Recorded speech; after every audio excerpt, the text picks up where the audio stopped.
consegue perceber isso na vida desses 10 leprosos? Verso 14. Ele olhou para eles e disse: vão e apressem-se, ou melhor, e apresentem-se aos sacerdotes. E quando eles iam, foram curados da lepra. Note que eles só viram a cura enquanto caminhavam na direção do templo para apresentarem-se aos sacerdotes. Por que Jesus agiu assim, irmãos? Por que ele não os curou ali e imediatamente ou instantaneamente? É porque Jesus estava exercitando o coração deles na fé. A graça de Deus nos estimula a reagir e também nos exercita em fé, esperança e amor. Percebam que quando Paulo ele escreve esse trecho do capítulo 2 da sua carta aos Efésios, Paulo aqui, ele de fato nos dá um conceito muito importante a respeito do que é a graça e de qual é a finalidade da graça. Vou repetir novamente o texto. Paulo diz assim: vocês são salvos pela graça.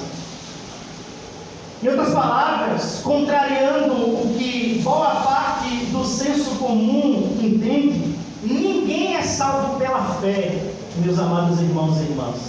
Nós somos salvos pela graça, mediante a fé.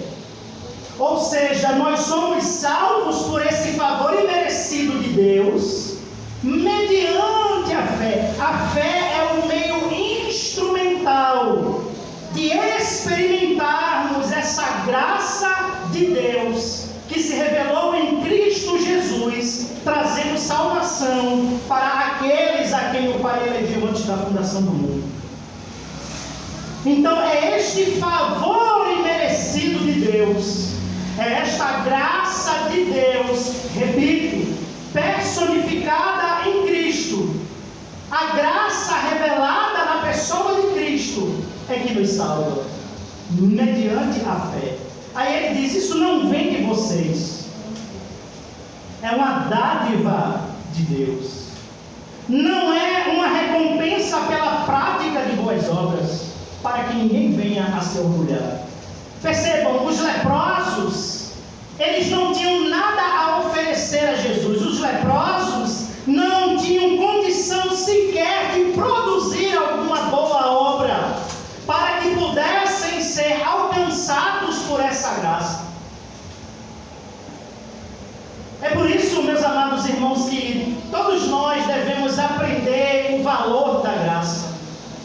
Devemos ter um coração grato a Deus, não só por aquilo que temos, mas principalmente por aquilo que somos. Ou seja, somos filhos e filhas de Deus por meio de Cristo, mediante a fé.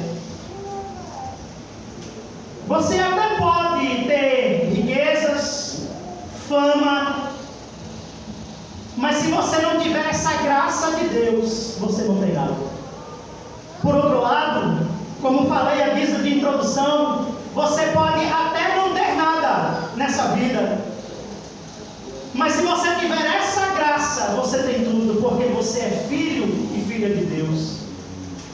Você já tem o maior bem, a maior preciosidade que alguém possa almejar nessa vida, que é a salvação pela fé em Cristo Jesus.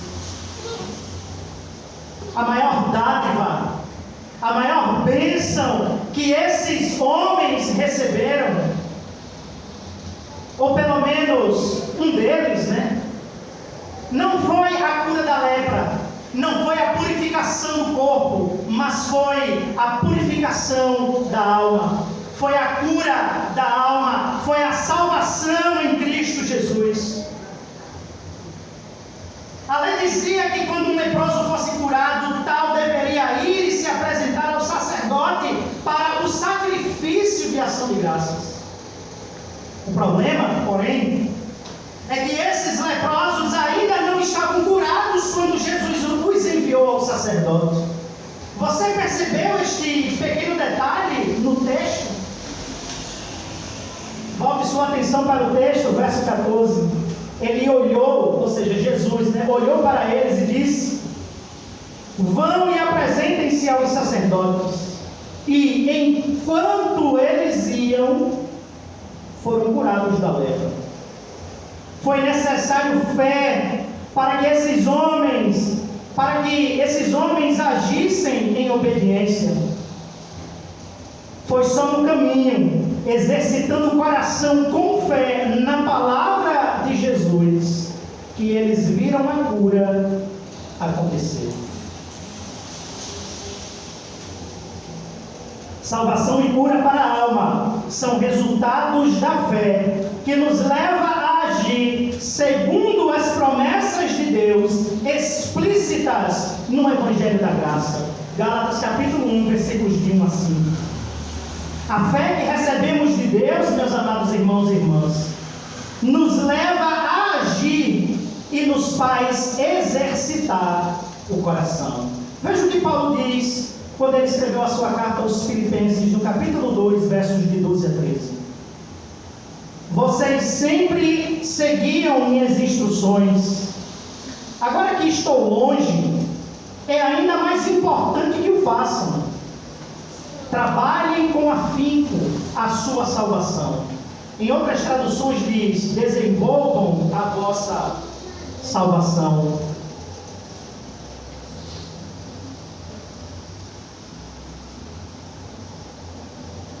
Obedecendo a Deus com reverência e temor, pois Deus está agindo em vocês, dando-lhes o desejo e o poder de realizarem aquilo que é do agrado de Deus. Em outras palavras, meus amados irmãos, em consonância com Efésios capítulo 2, versículos 8 e 9, Paulo ele diz: trabalhem com afinco, se esforcem pela vossa salvação. Mas aí ele complementa dizendo: pois Deus está agindo em vocês, dando-lhes o desejo e o poder de realizarem aquilo que é do agrado dele. Ou seja, o mesmo Deus que nos favoreceu e nos favorece com a sua graça, é o mesmo Deus que age em nossas vidas para nos manter no caminho da salvação.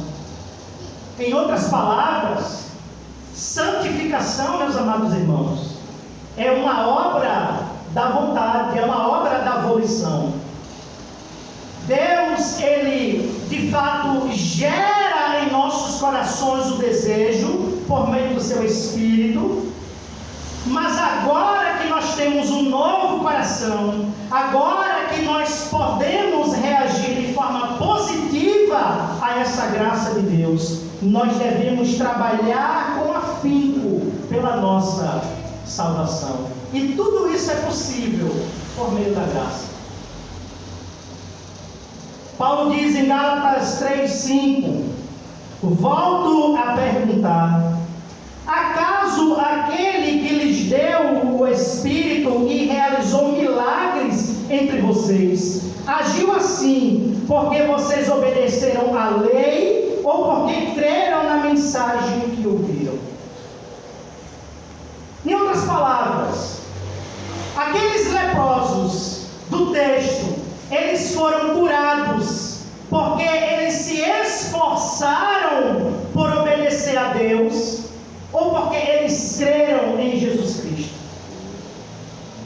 Percebe aqui, irmãos, como funciona?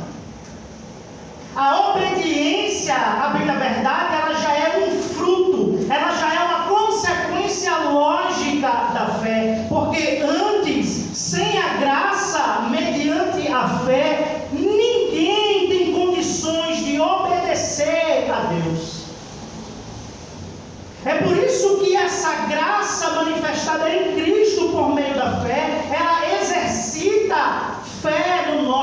coração. Precisamos de mais da graça, pois ela estimula a reação, ela faz-nos nascer de novo, faz-nos reagir e exercita o nosso coração. Número 3, essa graça de Deus, ela evoca gratidão. Somos gratos pela graça, pois ela estimula uma reação, dando fortitude para irmos até Jesus, ou seja, arrependimento. Essa graça exercita o coração, produzindo uma atitude para se receber o milagre por meio da fé. E ela também evoca a gratidão, gerando inquietude, para que nós não perdamos o momento de agradecer a Deus. Observe, versos 15 e 16. Um deles, ao ver-se curado, voltou a Jesus, louvando a Deus em alta voz, lançou-se aos pés de Jesus, agradecendo-lhe pelo que havia feito. Esse homem era samaritano. Número 1, a graça, ela nos cura, ela nos salva e nos faz ver como nós somos curados, transformados, de onde nós fomos tirados e do que nós fomos salvos, ou seja, da ira de Deus, da separação eterna de Deus. Mas também essa graça nos leva de novo e de novo aos pés de Jesus, louvando, fazendo-nos prostrar em gratidão, alegria, gozo e prazer. E por que os outros 9 não voltaram para tributar ações de graças ao Senhor Jesus Cristo? Ouçamos as palavras de Jesus, versos de 16 a 19. Esse homem era samaritano. Jesus perguntou: não curei 10 homens? Onde estão os outros 9? Ninguém voltou para dar glória a Deus, exceto este estrangeiro? E disse ao homem: levanta-te e vá, sua fé o curou. Esse homem, ele era samaritano, verso 16. Esta observação de Jesus nos ensina que, geralmente, quem mais da graça recebe, quem mais é perdoado, mais gratidão demonstra. Lucas capítulo 7, versículo 47, que inclusive é aquele episódio da mulher que ela derrama lá, aquele unguento preciosíssimo, que provocou inclusive no íntimo de Judas, aquela hipocrisia de dizer: para que isso? Não era melhor ter pego esse dinheiro e ter distribuído com os pobres? E o próprio fariseu que havia convidado Jesus para aquele jantar, ele fica abismado pelo fato de Jesus permitir que tal mulher, naquele momento, fizesse o que havia feito. E aí Jesus, ele conta uma parábola que tem como finalidade ensinar isso o que eu acabei de citar. Quem mais da graça recebe é aquele que é mais perdoado, mais gratidão demonstra. Aqueles que são mais familiarizados com as coisas de Deus, no caso os judeus, tendem a perder mais facilmente o encanto com a graça. Infelizmente, muitas vezes, isso acontece conosco. Nós caímos no erro de achar que porque somos filhos de Deus e porque temos acesso a Jesus Cristo por meio da oração e das disciplinas espirituais, inclusive se você não leu aí a pastoral do seu boletim, leia, porque é muito importante, Muitas vezes essas práticas nos fazem desvalorizar a graça de Deus, por acharmos que somos perfeitos demais, por acharmos que não pecamos demais, por nos considerarmos melhor do que os outros. E aí, por conta disso, temos a tendência de não valorizar a graça de Deus como deveríamos. As perguntas de Jesus, elas são profundamente reveladoras. Não curei 10 homens? Isto é, não receberão todos da mesma graça, ou seja, do mesmo favor e do mesmo poder? Onde estão os outros 9? Isto é, se todos os 10 receberam da mesma graça, por que os outros 9 não voltaram para agradecer? Ninguém voltou para dar glória a Deus, exceto este estrangeiro? Isto é, será que as pessoas mais familiarizadas com a graça de Deus são as que mais facilmente deixam de agradecer a Deus? Irmãos, infelizmente, na maioria das vezes, agimos como esses 9 leprosos. Muitas vezes, só agradecemos por aquilo que é material.